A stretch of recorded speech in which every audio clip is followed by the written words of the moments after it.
ခလောက်ခရီးလဲရောက်ခဲ့တာ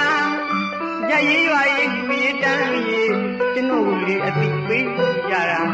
ကာလာကသူတို့တတိုက်ကိုကျွန်တော်ကဥဆောင်မှာလူအားပေးလူကတရွာလုံးကခင်မင်ရရှာရွာနီးကျောက်သားသိကြလေသူဟာ ဟဲ့ချက်ကြီး ဘုရား မနဲ့ဖာဥပုံလေးလေကွယ်ငါဘုန်းကြီးကြောင်းဝင်နေလေလာပြီးတော့နည်းနည်းပါပါပြုပြီးမိုးမှန်ပေးပါဦးဟာ မှန်လားပါဗျာပြီးတော့တငယ်ချင်းတွေသူ့ပြီးတော့လာပြီးရှင်းပါမယ်ဗျာ သာဓုကွယ်သာဓုသာဓုသာဓု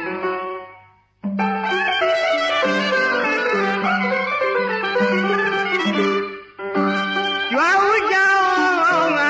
ဖရာတသောကျောင်းကပြုရင်မမှန်မှုရာကျွန်တော်တို့ဝန်တာကုသိုလ်ရေးရင်းငယ်ကိုတွေးလို့ပြန်လုံးဝန္တာကျောင်းဝင်ခြင်းတန်ရှင်းလို့သာဖုံးဖရာရဲ့အချစ်တော်ကျွန်တော်